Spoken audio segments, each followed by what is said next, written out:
Sanjeev sir. Yeah. Yes. Good morning. Good morning, everybody. I am very glad to welcome you all to this webinar on how the hinterland is unlocking.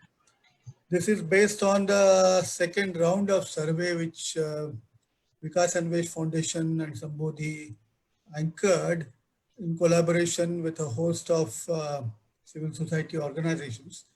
The first of this was, first round was done end of May, if I'm not mistaken, and the second round towards the end of June. And we want to see what has happened during that period. I have with me the representatives of the various organizations who collaborated with us, and I will request each one of them to very quickly introduce themselves. So we'll start with Anish of Transform Rural India Foundation. Thank you very much, Sanjeev, and very warm welcome to all the participants and audience on this webinar. At Transform Rural India, we have been at the forefront, engaging with the communities, engaging with the villagers in responding. And initially, we started with relief, rehabilitation. Now we have gone into economic restoration and rebuilding that.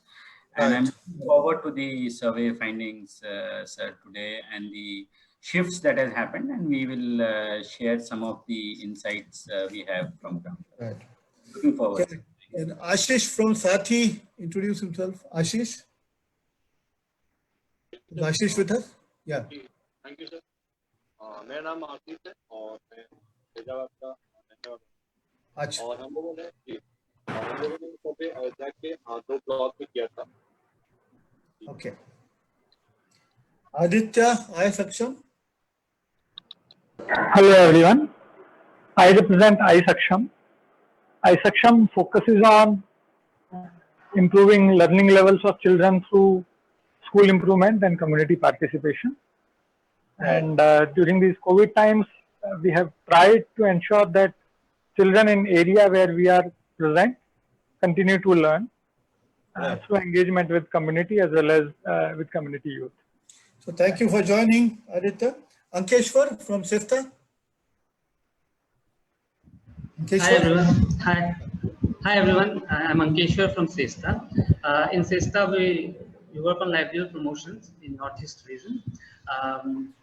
I'm looking forward to the findings of this survey.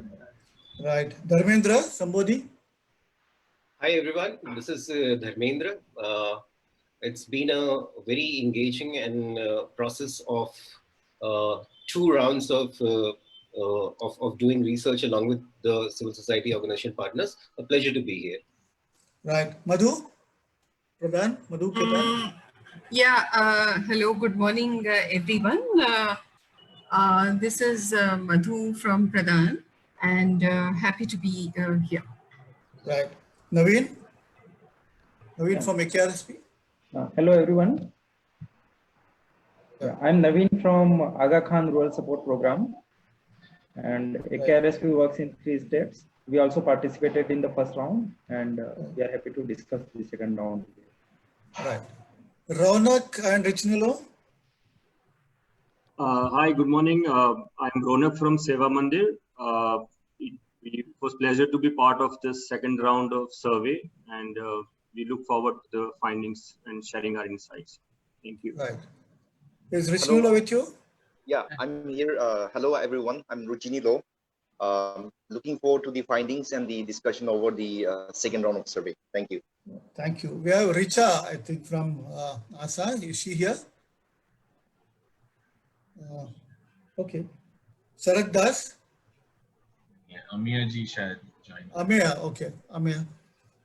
Who is joining from Gramin Sahara? Amir? But I think no one has joined. Okay, let's get going. They would come when they make comments. So this is a second round of survey, as we said, and close to the same number of respondents we have interviewed, and perhaps about a fifth of them or more than fifth of them, and Kiran will tell you, the same households to whom we had gone in the first round. We have been advised in the intermediate period that lot more questions should be asked, qualitative questions should be, more incisive information should be gathered, etc. But the travel restrictions and the fact that Kharif operations were on and therefore farmers were busy, the survey had to be done in a sort of the quick manner which we had done the first round. But I think the insights that we have gained out of this are pretty significant. And before I don't wish to take too much time. I hand over to Kiran, who will present the findings. Kiran, try and restrict yourself to 15, maybe 17, 18 minutes. Yeah? Yes. Okay.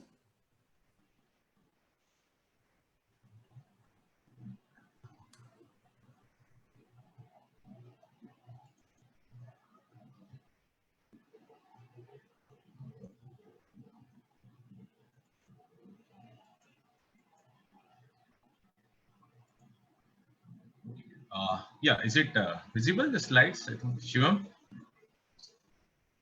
It's visible. It's visible. Yes, You can go ahead. Okay. Good morning to all, and warm welcome to all the panel members. I'm presenting findings from the second round of survey.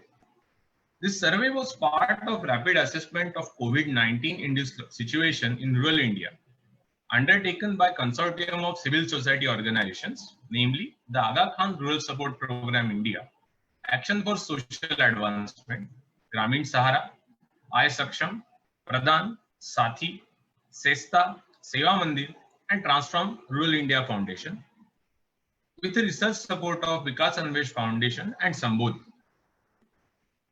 Before I get into the details of findings, let me express my sincere gratitude to all the villagers we approached for the study, who in these extraordinary times gave their valuable time and input to complete our study.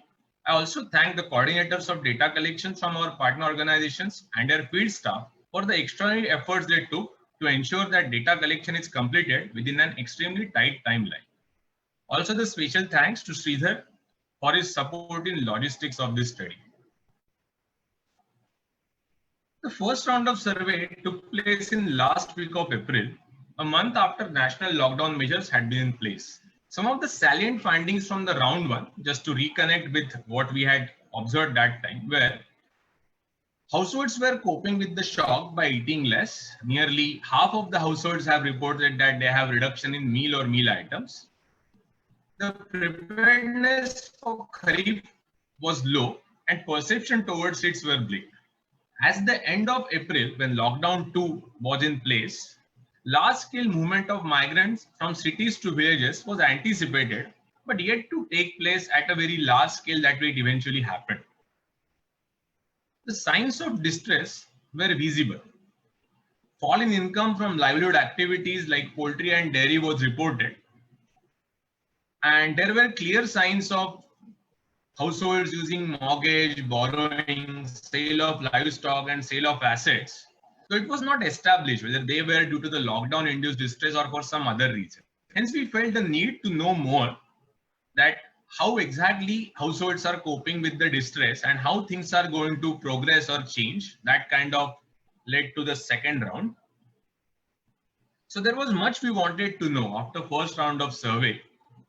But phone surveys have their inherent limitations, as partner organization told us that this is there are another restrictions of how to operate in the field, households being engaged with Kharif.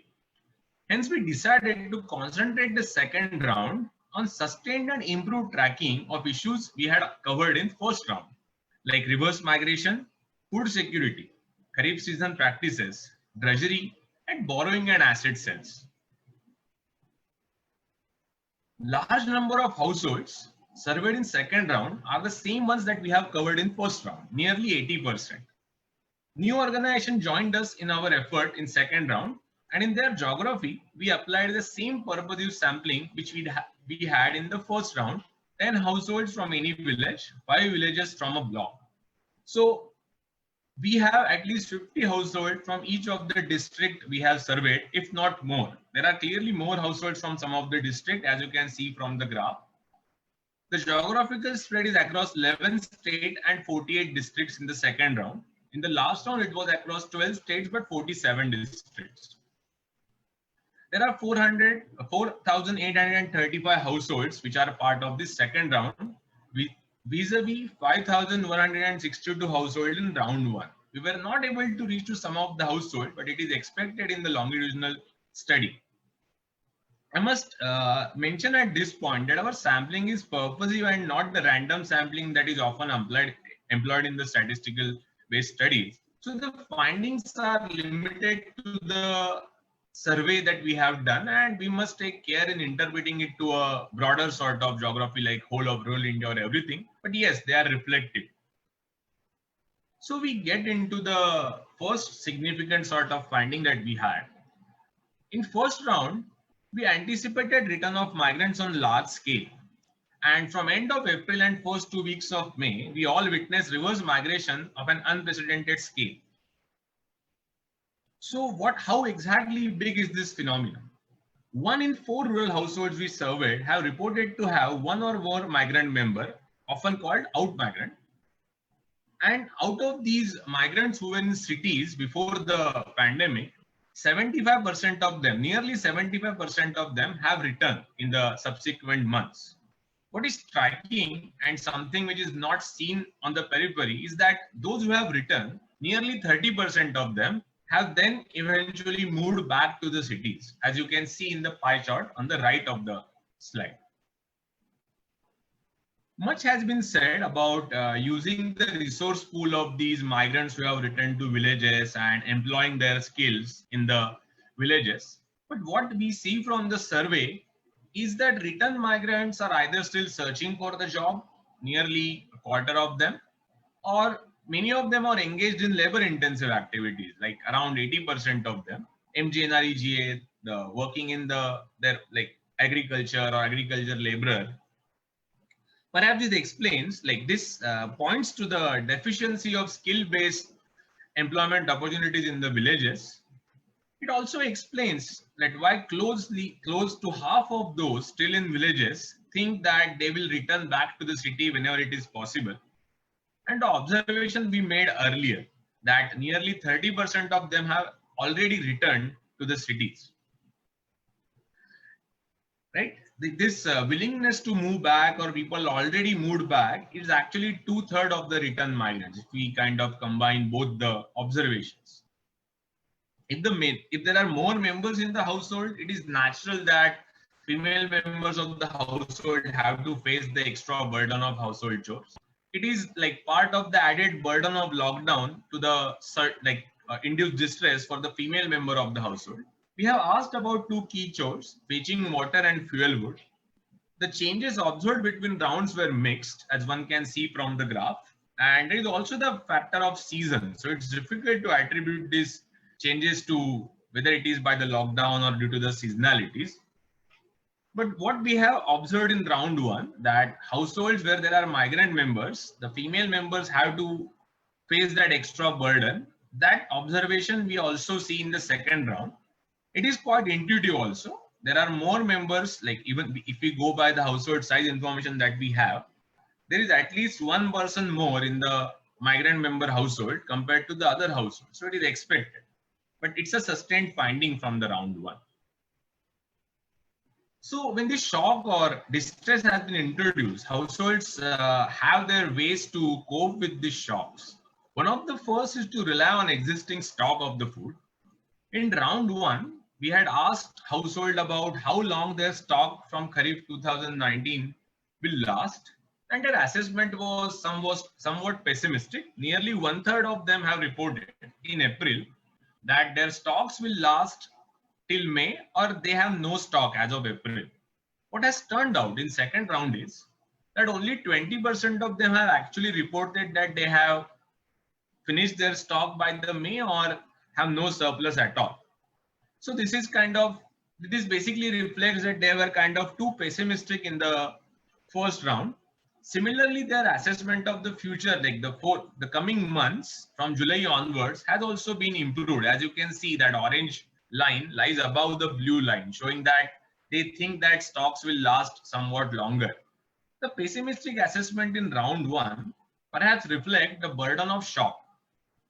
The households were anticipating a much bleaker scenario. The economy has come to a grinding halt due to the lockdown. So clearly they thought that things are just going to get worse. The unlock 1, which has been placed from June 1, seems to have improved outlook a bit. Another related and important aspect of food situation is Kharif season preparation, or what are the practices in Kharif season. So what we see in the seed procurement source information is the large number of those who are cultivating have got the seeds. 36% have carried it from the last year. Same to the observation we had in first round, that 30% of in first round had said that they already have the seeds. 58% have purchased from the market, something that was not much anticipated in the round 1 when the prospects were looking bleak. Similarly, 15% have reported obtaining the crop loan in the last month, like a month of July. This 15% might seem low compared to the 40% in the round 1, which had said that they will get the crop loan, but this is just the information for last month. It is also possible that this Kharif season might be an exceptional one, like where their practices are low cost one. And yeah, that's like the case. The crop loan source information also reveal a big role played by SHGs. Nearly 1/3 of crop loans are from SHGs. SHGs have played a big role in ensuring working capital for those who can access them. Moving on from the food stock situation, the unlock also seems to have kind of improved the prospect in the key livelihood activity like dairy and poultry. The fewer households report fall in sales in the second round compared to the round 1. As you can clearly see, there is a kind of drastic fall for dairy and poultry practicing households. One interesting observation we had is we observed a steep decline in the number of households practicing poultry. The decline seems to be driven by fall in demand and subsequent response by the household to that fall in demand. The phenomenon is concentrated in geography of one of our partner organization, Pradhan. I hope to know more about it in the discussion following this presentation. So after relying on the stocks, a more drastic measure households take is to reduce the food consumption to basically cope with the situation. The first round was, we had that striking finding of nearly half of the household reporting eating less. Compared to round 1, I must insist, compared to round 1, we have considerably smaller fraction reporting reduction in meal or meal items, as you can see in the area encircled in the red oval. But the levels are high still, but there is a reduction as well. Similar improvement is witnessed in other coping strategies like borrowing grains or borrowing food. PDF access remains similar and high across both the rounds, but there is scope to conclude that the grains availability from PDS might have gone up or improved, maybe due to the various things announced under the Garib Kalyan package. Why we say that? As you see in the last part of the graph, fewer households are buying grains in the market. Generally, buying grains in the market is associated with insufficient grains one gets from the PDS. Many households have to buy from the market as PDS does not supply everything. But when households get less grains, they are generally more likely to buy in the market. So we associate buying less in the market. We have numbers to back that those who get insufficient grains are more likely to buy in the market. So buying less from the market can hint at improved availability of the food grains. So another interpretation here would have been that their purchasing power has fallen and they are not able to buy. But that doesn't fit well with the kind of earlier outcomes of like fewer households are reporting reduction in meal or meal items. So we think there is a scope to go with a positive interpretation in this case. Another coping mechanism households employ is deferring the discretionary spending plan. We have mixed observations here. More households have postponed the ceremony, but it's a small sort of increase. While Households are going ahead with the guest list as they had planned. The postponement of agricultural tool has been reported by fewer households. And a somewhat dark but yet improved finding is when possibility of children dropping out from the school. Compared to round one, the fewer households are reporting that they have to take the child out of the school. Yeah. So continuing with the trends witnessed in the food intake and postponements, we also see an improvement in borrowing, mortgaging, and selling livestock for the cash need sort of scenario. In all the indicators, there is a marked fall in the second round compared to the round one. It is possible that this actually the fewer households are borrowing can reflect that they already have borrowed a lot and hence they are not going to borrow more, a kind of worsening scenario. And only deeper scrutiny can reveal what exactly is the case. But if we kind of put this observation in a trend of improvements we have witnessed earlier, there is a scope for positive interpretation that there is some sort of easing of the distress or things might be bottoming out. Number observed for the sales of productive asset can be interpreted in the same way. But yeah, we have to again dig more to really understand what has been happening here. We need to unpack more.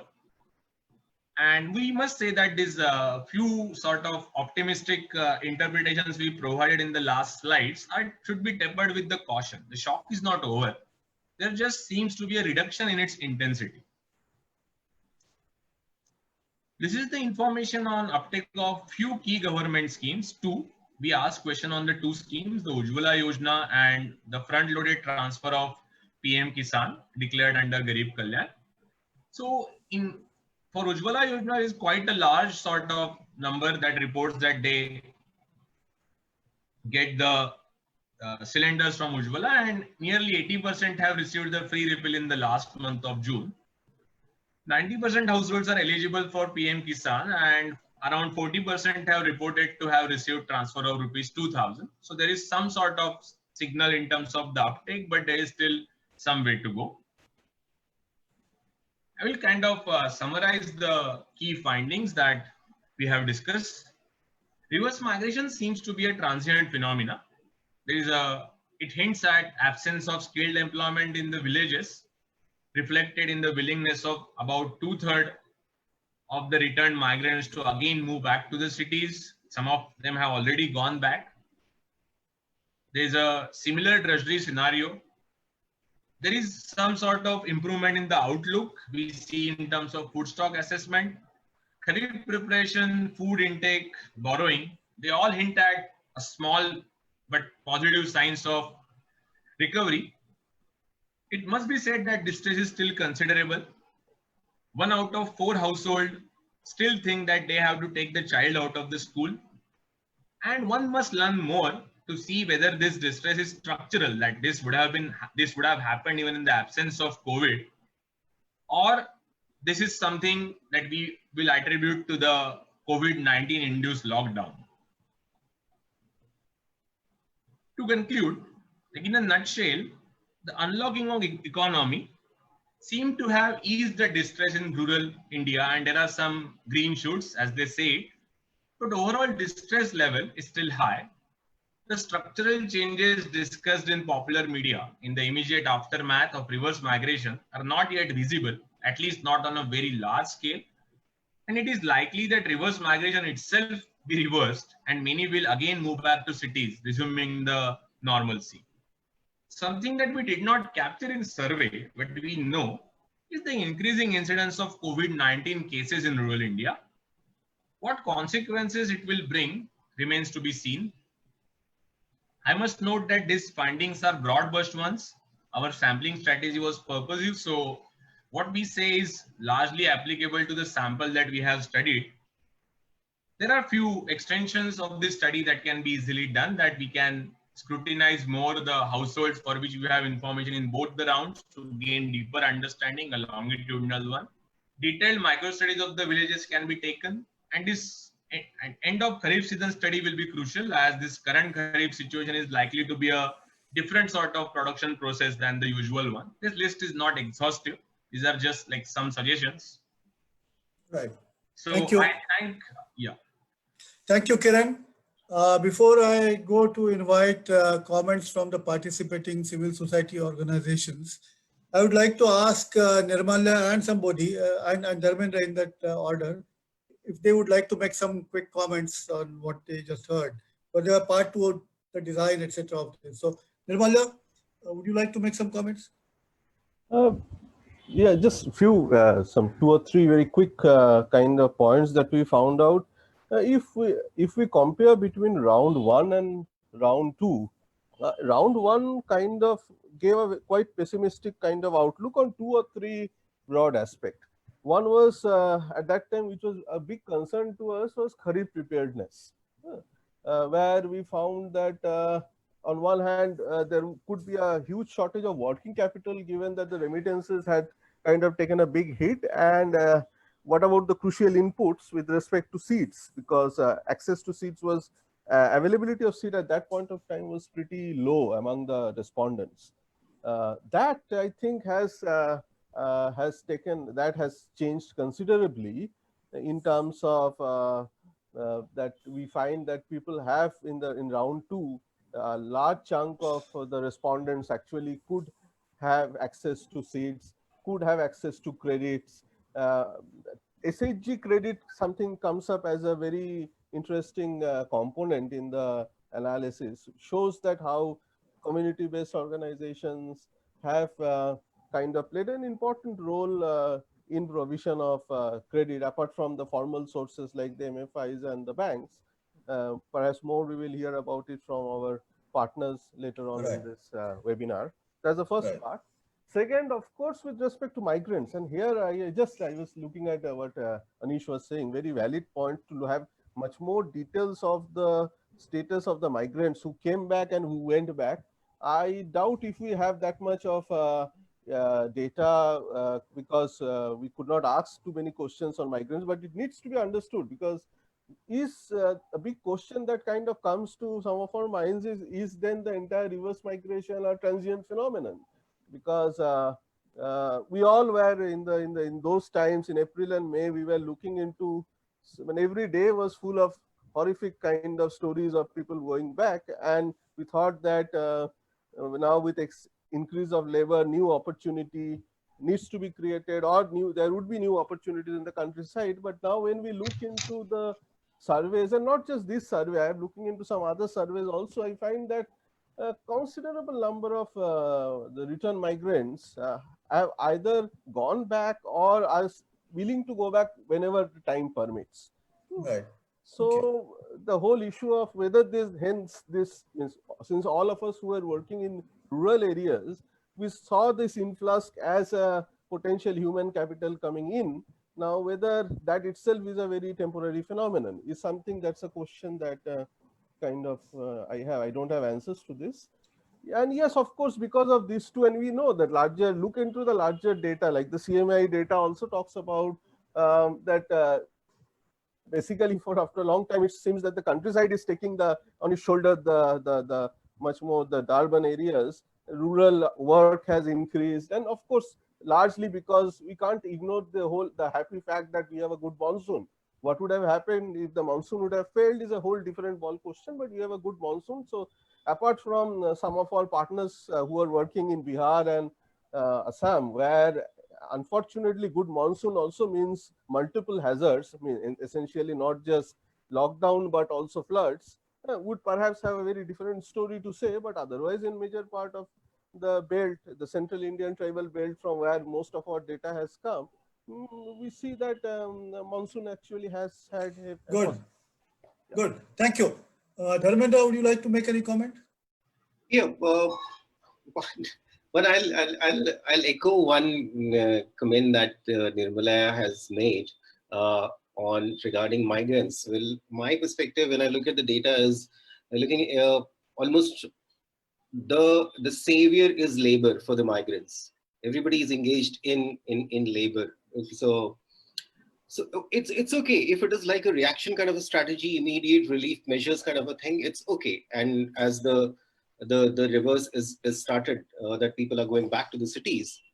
Now, what is there in what kind of opportunities needs to be created if these migrants have to stay in the villages, assuming that a lot of them are skilled? Okay, which I would like to hear from our civil society partners if what is the kind of long-term strategy of or a model, maybe if there is one, in which that the skills are also absorbed in the rural ecosystem. Not only these people become just mere laborers. That's what I would like to hear.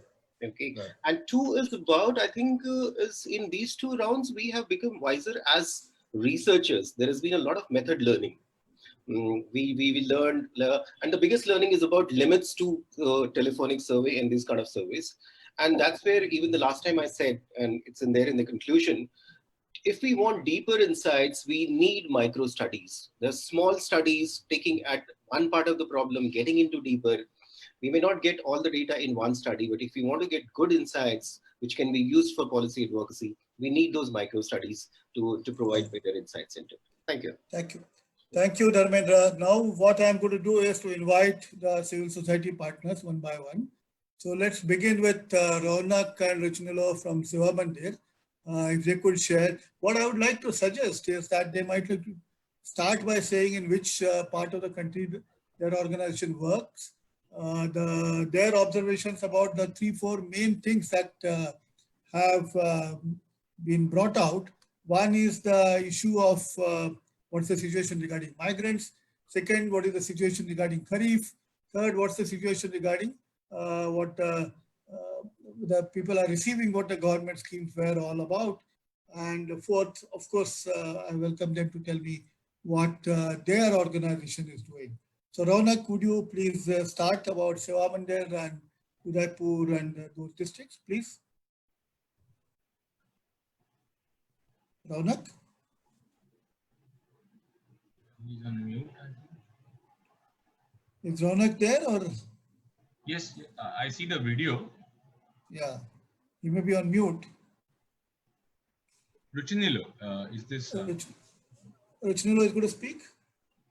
I'll just I can Yeah, I'll just connect with Ronak. Yeah.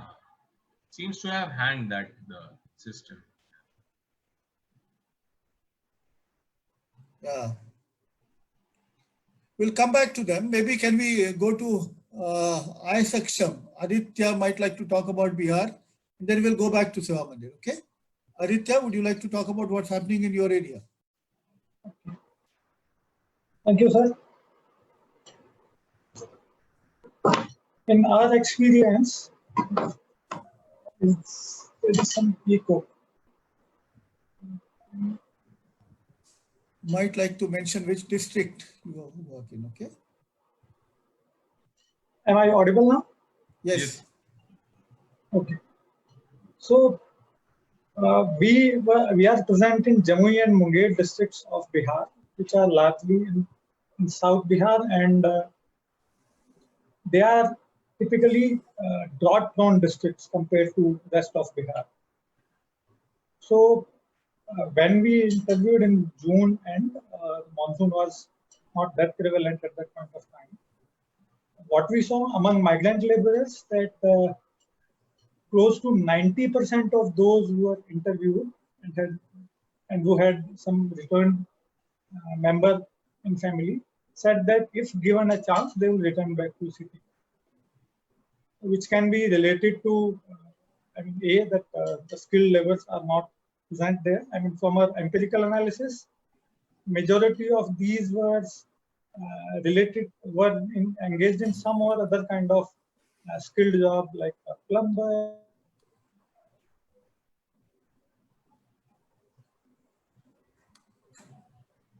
Oh, technology. Aditya, your video is. Everything is hanging. Okay. All right, we'll go back to him again, but can we have Ankeshwar talk about Sesta's situation, what is happening there? Ankeshwar?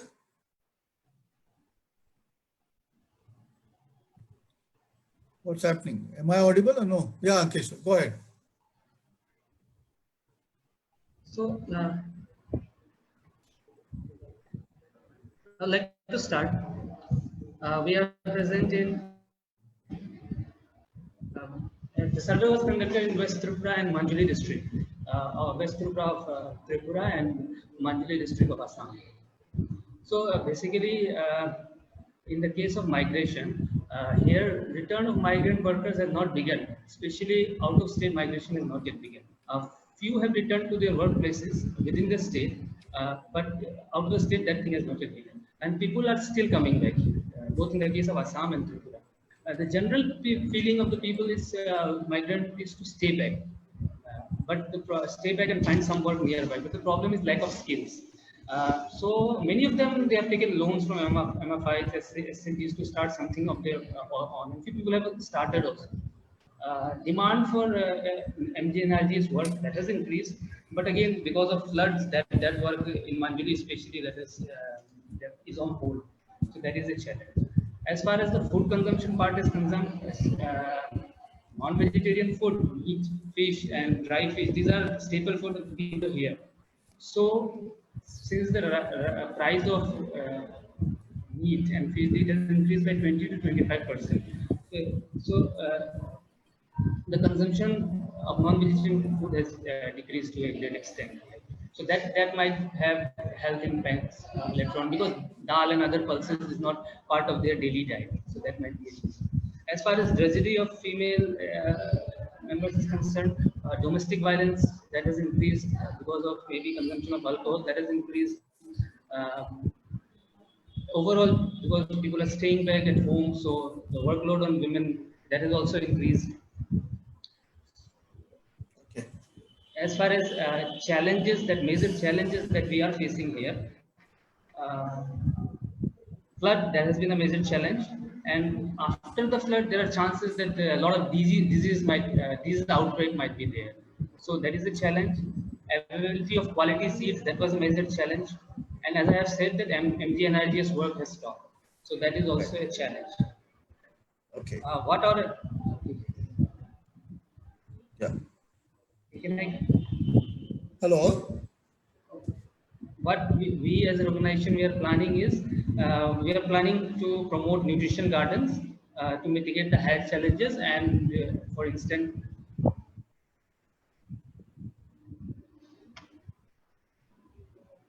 hello. Yeah, okay, you are audible. Okay. So what we are planning as an organization is that we are planning to promote nutrition gardens so as to mitigate the health challenges. Hello. Ankeshwar, we are lost. You will come back to you. Okay. Yeah. Hello. Hello. Am I audible? Am I audible? Yes, yes. Can I come? Okay. So. Yes, please complete quickly. Please complete quickly. Okay, so creating awareness around MGNRGs and motivate people to take benefits from direct beneficiary scheme. That is also one thing that we are promoting. Distribution of relief material in flood affected areas. That is also one of our focus. More focus on livestock promotion, as it would provide better returns in future. Mushroom cultivation, that is one activity that we have promoted lately, and as mushroom is in huge demand in Northeast, it can give cash in a very short term. So that is something that we are promoting. Strengthening of FPOs, so that the farmers have better bargaining power. So these are things that we are planning. Thank you. Thank you. May I have Madhu commenting on the survey and their work in respective districts, please? Madhu Khetan. Yes. So I think, so when I look at the survey findings this time, and I compare it with last time, I must say that there are a lot of surprises. But when I tried to look into the data also, so there are, I think I have more questions than I have answers. So one I mean, I have questions about some questions about the methodology and the question, the responses itself, whether, you know, I mean, we could really say some of the findings that we are seeing. I also have, you know, my overarching thing is that I think we need to understand better the various findings that we are seeing as of date. So, I mean, for example, the migrants question, the round 2 seems to, when I look at the data, it says that, you know, only 23% of the households seem to have a member who's migrating, who you know, who was migrating or is currently migrating. Now that, in my understanding, is a little bit on the, you know, quite on the lower side. When I look at my own intuitive understanding, empirical observations, that number seems to be much lesser. It's also lesser than, I think in the round 1, we seem to be saying that we had 81% of the people, of the families had a migrant member. Now, so, I mean, that data does not resonate with me. And also, I mean, when I see the, I mean, so in Pradhan's case, almost in all the areas, there's been significant effort on making, you know, activating the NREGA ecosystem. Now, the findings, of course, tell us that, you know, that has had limited appeal. So, I mean, only some 75 out of the 850 migrants who've come back have kind of taken access to that opportunity. Obviously, that tells us something. And I can quite relate to the, you know, the findings which seem to be coming out that 31% have already gone, and another 65% want to go back. So I was also trying to see if there is a relationship between the land holding which is available to the family, and whether it has, but there's not enough data to tell us. And because we don't have extent of land holding, that data was not captured. So obviously, I mean, just any amount of land will not be adequate. So I'm also reflecting on our own experience of what we have as an organization done. So I think the requirement of providing for so many people who have come back, and through, you know, as a civil society organization, what we've been able to do, obviously the gap is there for, you know, anyone to see. So that's also another learning, and also the fact that the importance of systemic efforts has to be, you know, cannot be overemphasized. The other I mean, when I look at the data on the on food security, so there again, you know, actually, if you look at the data, I mean, the situation is not as much better. I mean, it's a little bit better than round 1, but it's actually, you know, in percentage terms, still quite high. So, I mean, so actually, when we put it like this, the way we've put it right now, it seems to give a slightly different picture than if we look at the numbers themselves.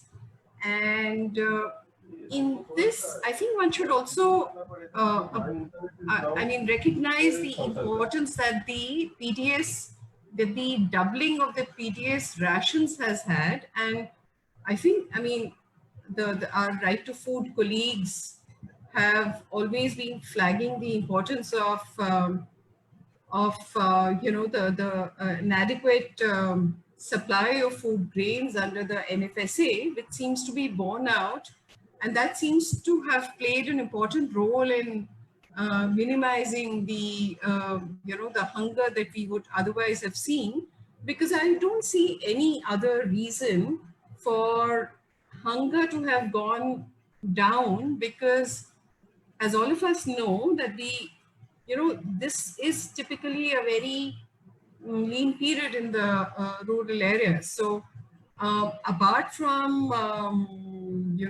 some NREGA work or some other works and the PDS rations and some amount of Jan Dhan cash inflows, there is actually no reason for hunger to be lesser than in round one. And actually, if you also see, there's also a supplementary question that was asked, whether the same family which is reducing either number of meals or the number of items, whether they did so in the last year, there is an overwhelming response which says that actually the last year did not see that kind of a cutback on food security. But again, I also have questions because if one sees in large sample surveys the recall of families, on the one hand, we typically take a 24-hour or 7 days. Even in that time, if you talk to researchers, especially researchers that work on nutrition, there is, we need to take all those, the findings with a pinch of salt, and with lots of salt actually. Is this a kind of a reflection of the kind of, there's a lot of hype also around. So, we also need to see, is it an effect of that? Even in the rural areas, people are kind of hearing that there's distress, etc. So, so if are people really able to compare what the situation is this year with what it was in the last year this time? That kind of accurate recall is also another another factor to consider. So I think I'll stop here. Many questions, and I think we need to undertake a deeper dive and to really understand many of these things that the round two as compared to round one and both the rounds taken together are telling us. Thank you. Yes, thank you. Yeah. Sanjeev sir.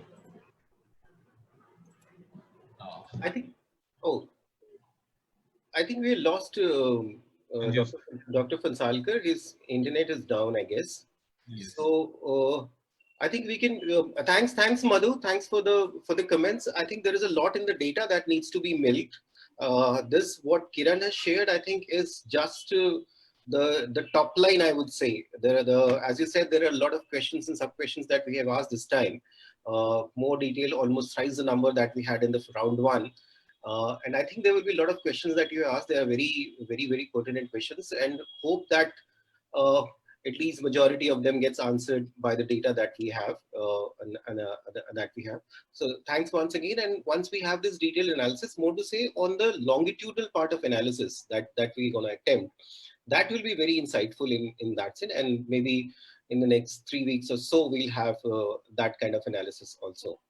So moving on, I'll request Ronak from Seva Mandir, Ronak, to share your insights on the study. And yeah, Ronak, please. I thank you, Dharmendra. Sorry, first time I was disconnected. So findings which has come up has definitely thrown some questions, but some relief also. So we did the survey in two districts of southern Rajasthan, Udaipur and Rajsamand, in 5 weeks of each 2 blocks. So total 24 blocks were covered and 20 villages were covered. And we had mixed kind of concern from this data. So one part which has come out definitely strongly, that people have started going back. We had almost 90% migrants returning in our area, and a lot of half of them or 40% of them have gone back. two categories of people we have seen who have returned. One is those who worked as agriculture labor in Gujarat via bordering districts. So they have gone back. They are on seasonal migration, so they normally go in this sowing season. So they have gone back, and farmers have actually come here and picked them up from this area. So arrange the vehicles and everything for them. The other category of people, migrants who we have seen going back are kind of small traders who have shops, or they are in season. They have gone back, just what is the condition. But people who are like workers in factories or restaurants, hotels, they have construction workers, they have still not gone back, and almost all of them are interested to go back near peaks. Another point on coping strategy, what we felt has kind of, from the data it's coming out, and when we kind of talk with the community around the data, I think one part is they feel that having land, because this is a area that has people in our area, so some able crops from that has helped them. They've been able to and help them. Government support definitely was a big support, which Madhu is also mentioning, doubling of challenges. So your voice, hello. So your voice is breaking. Yes, sir. Okay. Yeah. So this is coping part. I was saying that one part is having their own production systems and what they eat, grow, they eat. So that helped in our area, and government support. Then last part was the local cultural and I think sharing practices. People depended a lot from the last years or previous time of sharing with relatives and taking seeds and other inputs from them. So I think these two are largely which we saw as in newer or interesting findings from us, but as we have to like go in details of this and try to understand in the villages and see. Right, Ruchi, if you want to add any points, otherwise I think the main point. I think I'll just like to sort of talk a little bit on the food security and the perception. Of course, like there's this when we see that like around 20 to 30%, even in our work area, our households without food surplus, there is always this question about what is this based on? Is it based on perception? Is it based on is it based on perception? And if it is about migrant families or families with migrant members, I think it will also be going forward. It will also be important, crucial to do a more detailed profiling. Example, if you are talking about food surplus, I think it's also all the more pertinent and important to also talk about the food basket, and especially for members and families who have returned to their village, if they have not if they have not worked or tilled their land properly in the previous seasons, the availability of food basket, even in villages sometimes without during a lockdown, or where there is where the market is not able to provide the sufficient food basket, I think would also plays into the minds of respondents, into the minds of people about the surplus, or about the idea about food security, because it could be as simple as like a masala, or it could be as simple as cooking oil, because we have not gone to the granular stratification of type of food ingredients or type of food. While we may assume that wheat, grains, and wheat, and those things could be available, like we are not. One has to also look, if you're trying to understand the food surplus question, I think it will also be important to go more granular in like the types of food in the basket. So that is one point I like to just mention, which is also very interesting looking into our trend. But I think more like the other panel have shared, a more detailed breakdown would be interesting to understand the trend and the data. Thank you. Thanks, Ruchip. Yeah, so I think it's getting we echo the thought that we need deeper analysis of this data, and as I said earlier in my comment that we are learning the limits to a telephonic survey or rapid assessment kind of a thing, and therefore complementary studies to actually answer those deeper questions would again there is definitely is a case for it. So thanks Ronak, thanks Ruchi. May I request Ashish Mandal, to share your insights from the ASA areas. Ashish. Hi, thank you, Dharmendra. No, I have. Can you hear me? Yes. Achha, okay. So no, I don't have much to share, but except that most of the points you people have already said.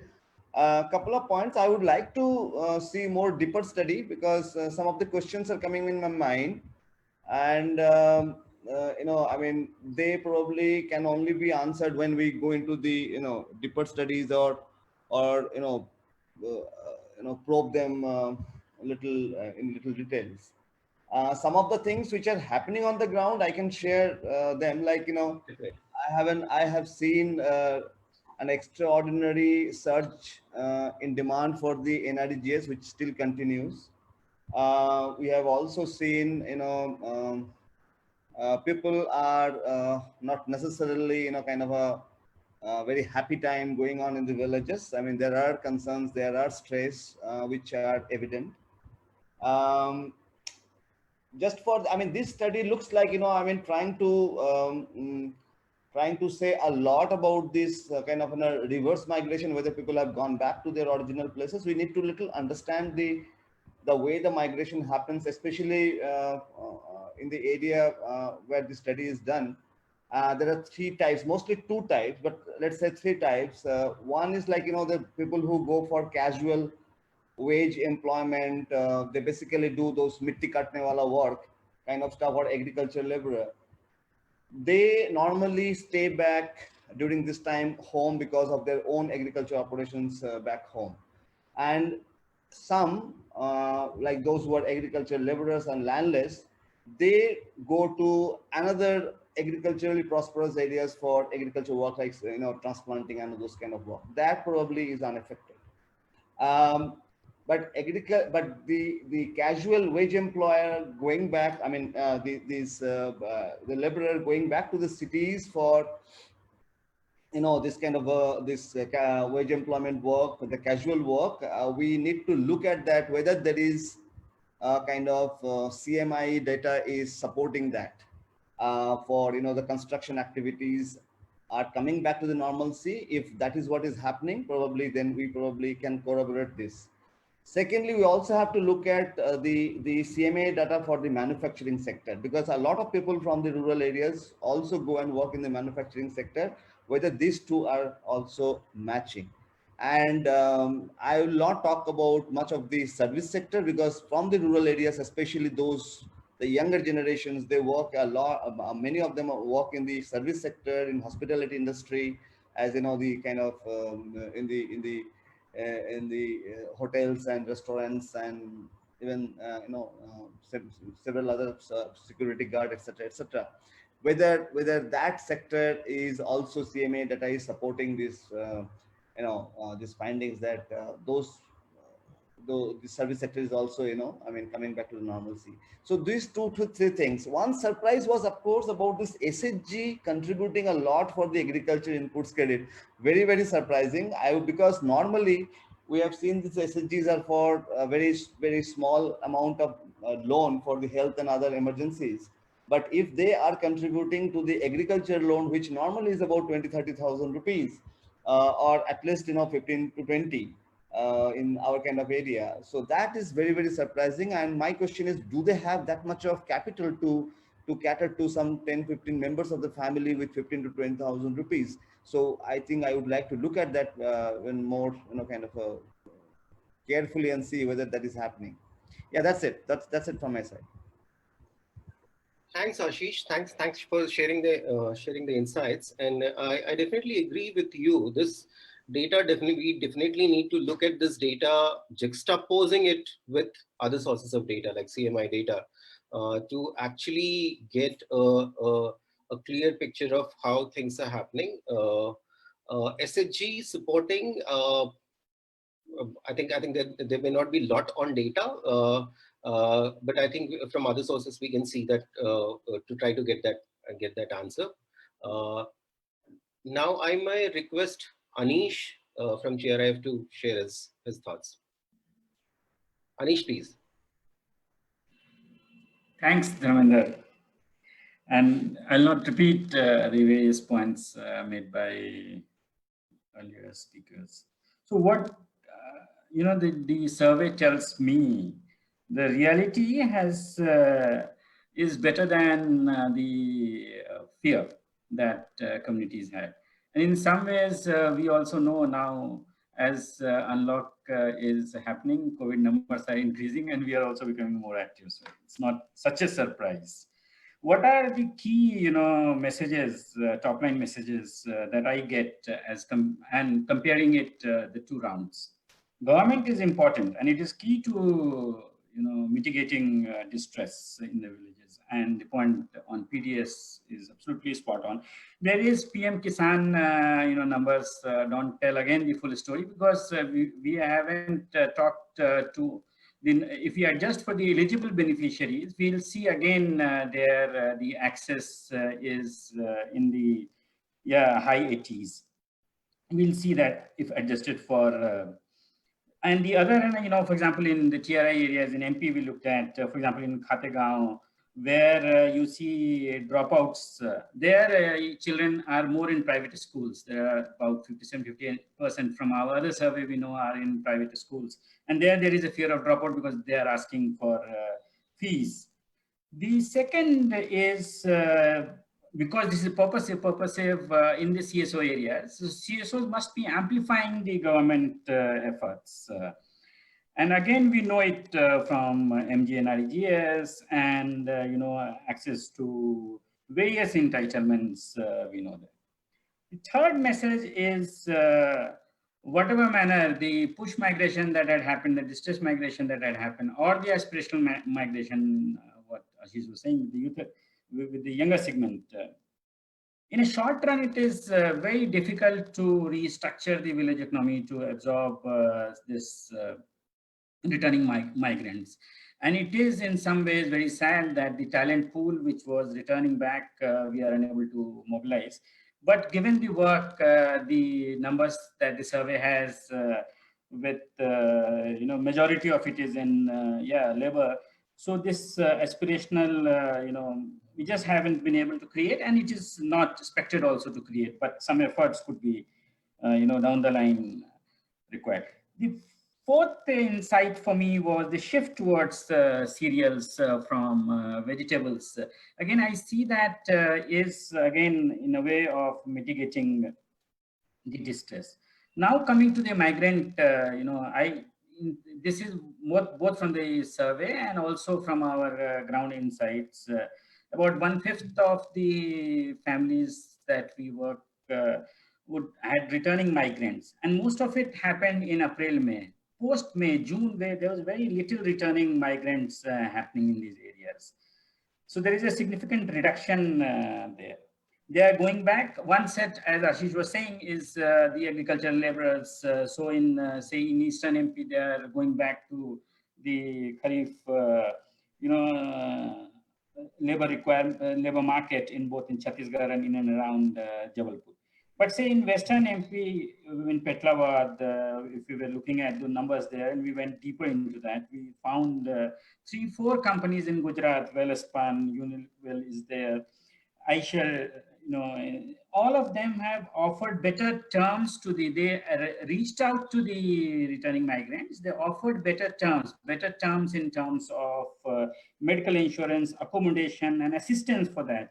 there is where in one place actually, and this is in Pitampura, in interstate migration, they actually increased the wages by 25% for getting back the migrants. Some places, and so there, that's on the positive side. The employers have reached out and they are seeking, at better terms, seeking the return of the migrating labor.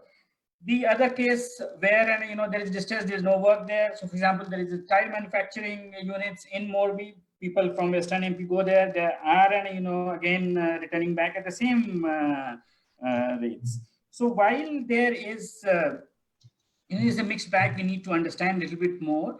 But the anecdotal, media reports that we were hearing, one corroborated with this survey, and also from our insights, it is corroborated. One thing that I was particularly looking at this to show up was the distress. One, the fear on the economic distress is less as the stress, as the study reports. What about health? In recent, in our work in the villages, we have realized with more incidents happening in and around, people have become more fearful. People are, venturing much less to the local labor markets. So this I didn't see getting, highlighted, but that's from our ground reports we see this. And accordingly, in some ways the survey validates the repivoting, the pivoting that we had already started doing from relief. We had moved to reconstruction. There is this whole program of creating for the migrants both access to entitlements and local opportunities. And we see, for example, with our Yuva Compass centers, we see hordes of youth coming, lining up and applying for local placements, applying for again and going back to cities. So this is I have questions, but I see a lot of corroboration from the insights we have. And I would as Dharmendra, you were saying that we are becoming more smarter about administering a tool like this.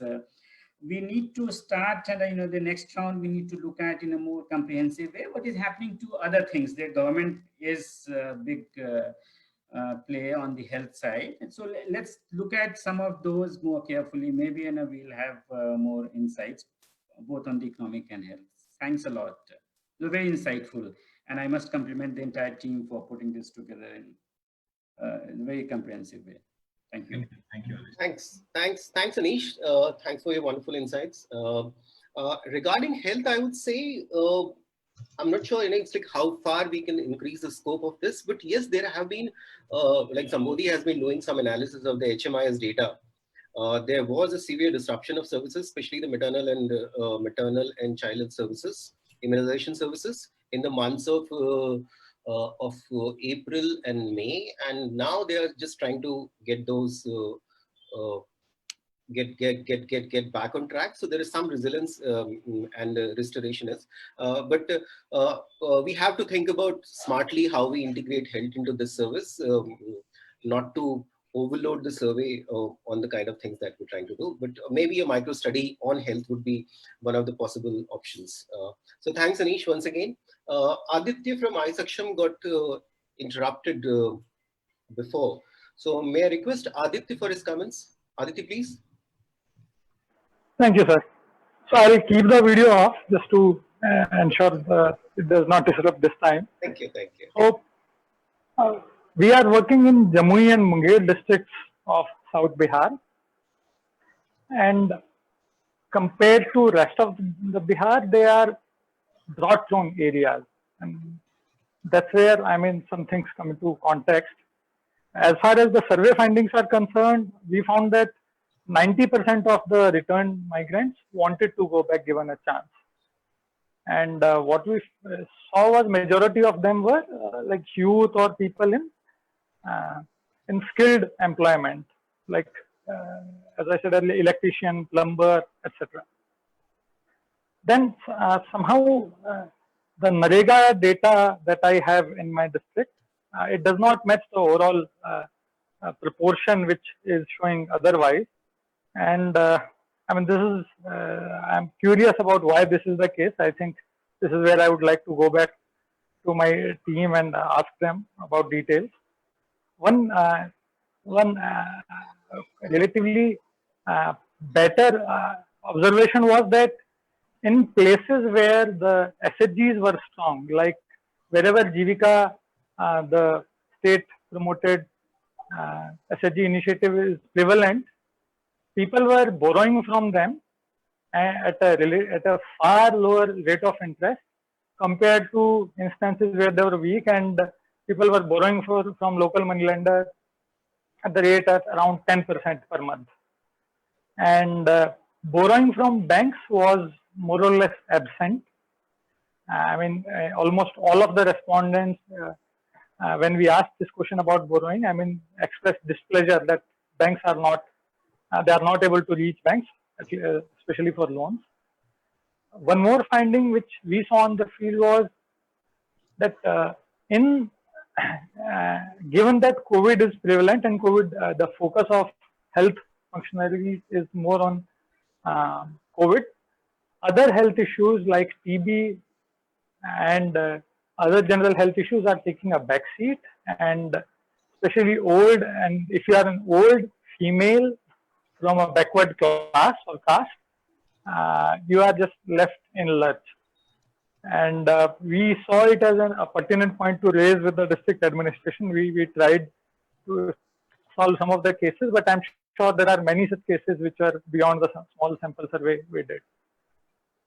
As far as our efforts in field are concerned, our focus is on education, and what in here, given that during lockdown it was not possible to reach children in schools because schools were closed, and when lockdown was in effect, even the learning centers, the community places were not open for children to study. So our fellows, the local youth whom we trained to teach children, we remodeled our delivery mechanism, and the children are being taught on basic phone. We did a survey of around 500 parents and found that majority of them do not use smartphone, but they use basic phones.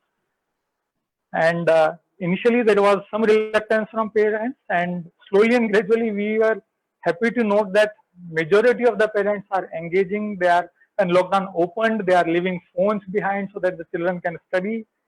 And in fact, learning from these exercises, these efforts, we have expanded our work in Muzaffarpur and Gaya as well. We are expanding the same model there.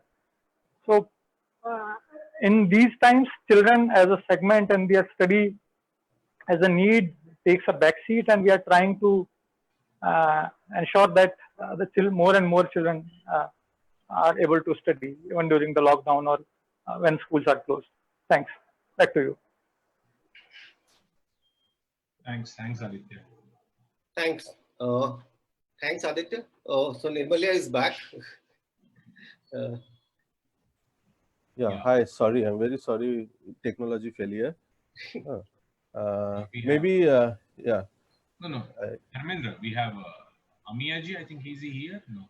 Yeah. So can we request Amiya to share the kind of his kind of views on the survey findings, and more importantly also it is interesting because while in other areas monsoon has come like a boon, but partly in North Bihar and in Assam it is a bane, where large part of the state is currently floating in water. So in essentially it's no more just a simple case of lockdown, but also lockdown and then now floods. Okay. So in that context, Omiya, if you can also Yes. talk about your kind of perception about the findings that we have kind of got in this survey in the context of Assam, and overall what is the situation and how you people are actually addressing the issue. Thank you, Nirmal. Actually, I am extremely sorry to say here that I faced some trouble to join the meeting. So I joined the meeting delayed. And yes, it is after COVID-19 situation, the people here in Assam is suffering from flood situation also. Our farmers in hills areas, farmers are doing their agricultural activities as usual, but in the downstream area, where along the banks of the Brahmaputra river side, they could not do their agricultural activities since it is the peak season for paddy cultivation in our area. So farmers are suffering from floods also. They could not continue their agricultural activities in our areas. And in case of COVID-19 situations, actually I mentioned earlier also that we are working with farmers in mainly spices farmers, and we conducted the survey also in those areas, and it is come to our knowledge that farmers could not harvest their spices in time, and even they could not sell their rabi crops in time. It is come to our knowledge. And for the kharif cultivation, farmer are continuously lending money from money lenders, local money lenders, and from SHGs. They raise fund in their SHGs, and from those SHGs, the farmers are lending money for agricultural activities, and even from the microfinance institutions also, the farmers are taking loan. Okay, and all the other things are already mentioned by the panelists here. I have heard already, so I have nothing to add here more, and if needed I will add some other points towards the end of this. Okay. Ashish ji of iSaksham, no, not iSaksham, Sathi UP, Ashish ji. Can you also share your kind of views on the findings and the kind of is Ashish ji here? नहीं, उनका कुछ connection issue आ रहा है. अच्छा, ठीक है. Then we go to Naveen bhai. Naveen bhai, are you here? Nirmal. Yeah. Yes, I'm here. Yeah. So, Naveen ji, if you could also share your kind of views on the broad findings that the survey kind of finds out, and also you have internally also done some studies. KRSP has done some studies. Interestingly, you have presence in both the parts of the country, very different geographical situation. Current reality, North Bihar, where you are working, is perhaps again getting flood affected, like in Assam. So currently, what is the general situation? What are your perception, and how you are kind of tackling it in two different geography, in Gujarat and in Bihar? If you could kind of share a little bit with us. Yes. So, as you said, we have programs both in Western region as well as the Eastern region, and the condition, as you said, is quite different in both the locations. Bihar is railing under the floods, while large part of Gujarat and Madhya Pradesh, they are going through a large dry spell, long dry spell. So, in many parts of our program areas in Madhya Pradesh and Gujarat, there is no rain for last 1 month. So, while overall at the India level, the July data suggests that monsoon is 10% deficit, but there are districts in Western region where large number of districts are having 30 to 50% of rainfall deficit in the month of July. So we should all be very cautious about much talked about successful monsoon season, because we have still not finished Kharif season. So this particular month is very crucial in terms of what rainfall suggests in coming days. So that is one thing. The things which in rural areas are two. One is bumper crop of Rabi season. So despite all problems of market access, we found that a very good monsoon last year. The Rabi crop was very good, and farmers really are better off because of bumper Rabi crop in most of the parts. Second is PDS system really worked. So your survey also suggests, our experience also suggests on the ground that the PDS system really worked at least for 95% of the households in rural areas. So there is no doubt that PDS was reasonably successful in meeting its objective under the package announced by the government. So that was really successful thing. The one thing which really did not work is all this planning and exercise around skill mapping and engaging skilled workers in rural areas. So from day one, we were very skeptical that it will not work because the jobs cannot be created just because of skills, but you need economic activities where these people can be absorbed. So it was very clear from day one that only skillful people cannot create jobs. We need definitely economic activities or the small or medium-sized industries to absorb people. And we are seeing that people are not able to even sustain their crops because of floods. How can we assume that suddenly there will be industries to absorb people? So it was never to happen, and it has not happened, and that is why the migrants are going back to urban areas, and the trend will continue till Diwali and Chhath, and by end of Diwali or by end of Chhath, we really expect that almost all of the migrants will be back to urban areas. If given that the virus spread do not deteriorate much worse than what it is right now, so we expect that people will definitely return. So two things will be very interesting to look at in future. One is school dropout. So there is real danger of large number of kids getting out of schools if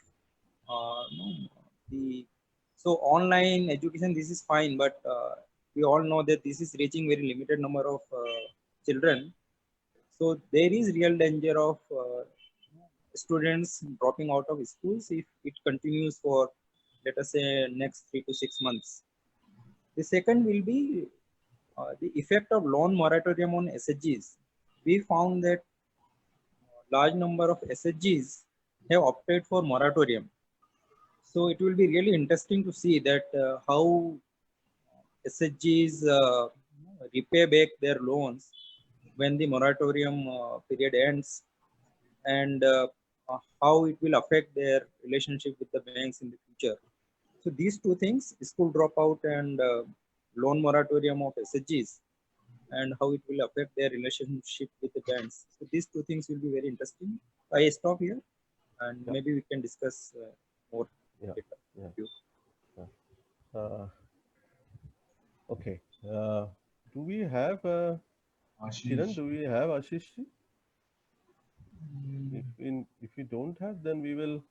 We are close to. Anyway, I have, because I had to move out. I have lost all the Q&As. They are not shown in my.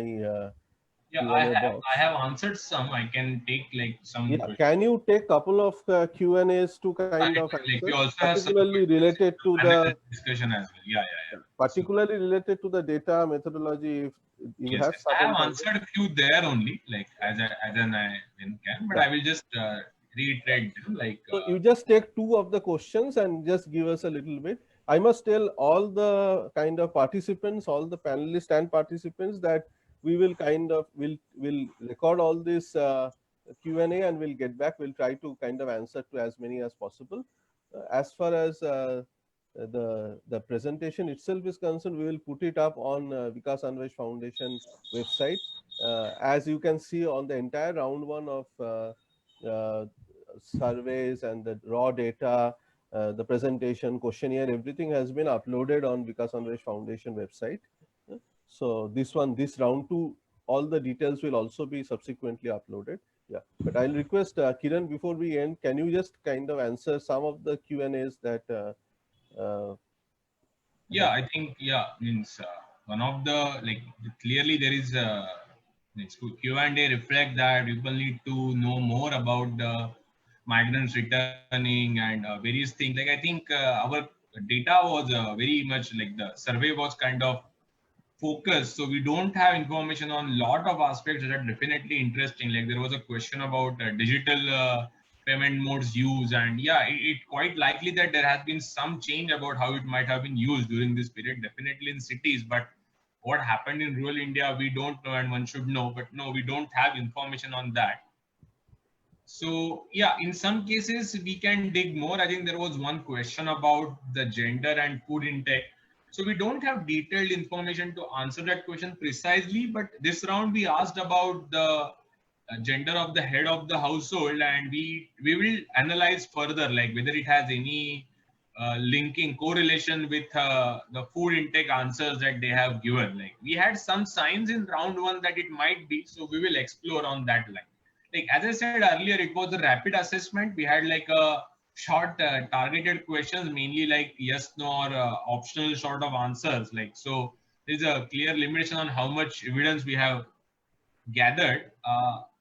Yeah, I think I just also tell about that some bit of kind of inconsistency from round one and round two. Like as Dharmendra said, we have learned how to do this better as we have done the second round. I think in round one, our question was more general about there being a migrant member, and it's quite likely that many households kind of had a bit confused response in no and not available. So that 81%, like as Madhusha, like very high number, and that was not likely to be the right thing.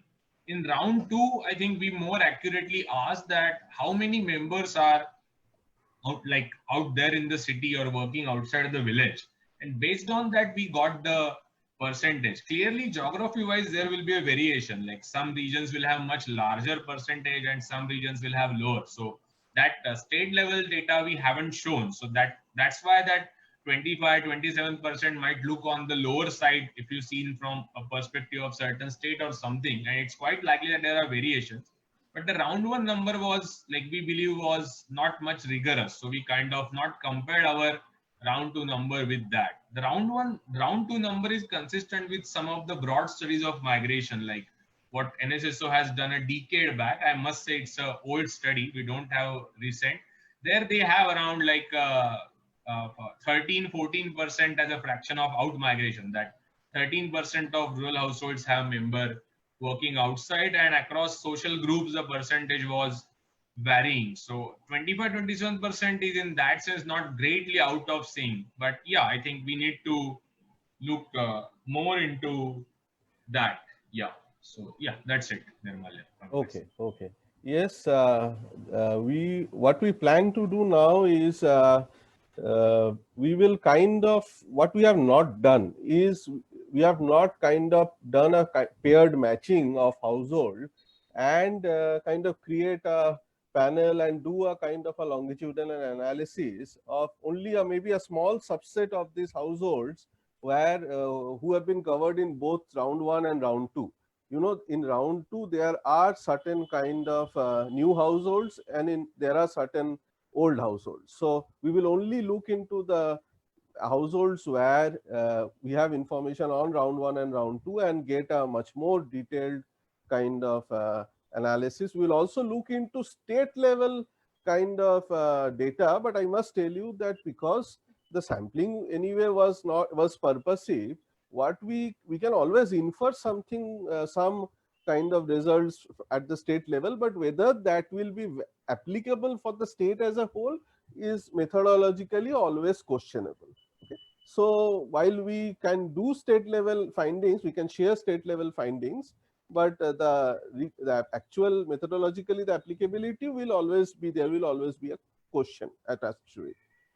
What we'll also do is we will share all that we are doing anyway will be available on public domain in due course. So the entire data set will be in a clean form, anonymized form, will be shared with anybody and everybody. It will be there on Vikas Anvesh Foundation website. It is already there for the round one. Anybody can go and download the data and do their analysis, do their own kind of findings and writings. There is no problem with that.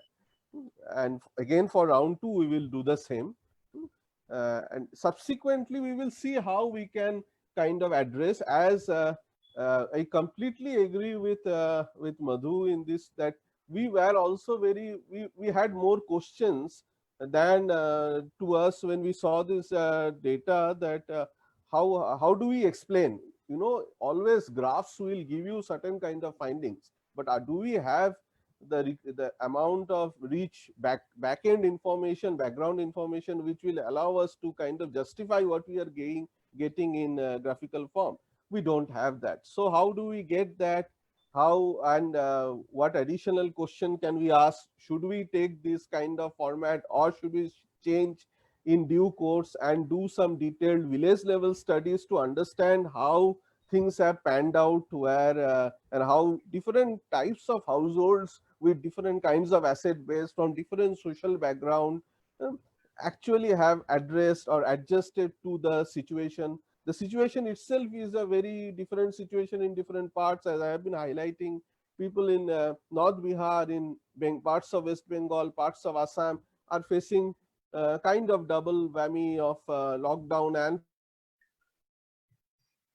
floods. Also, as all of us now know, that the health impact will kind of be much more perhaps in months to come, because the infection actually is spreading in the rural areas. So how does that kind of shape up?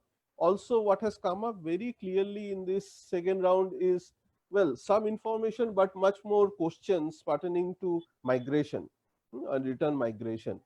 So perhaps some more kind of understanding of NREGA and migration interface overlap is something that one should look at.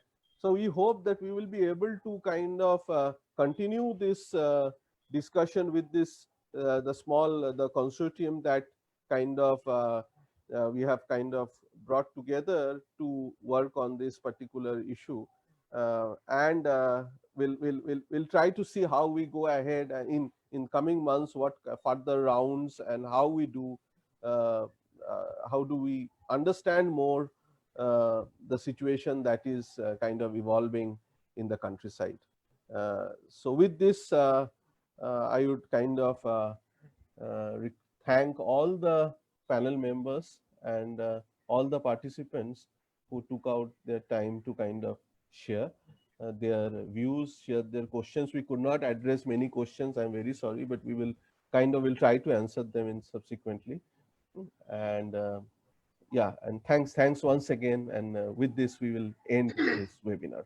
Thank you. Thanks a lot to all. Thank you.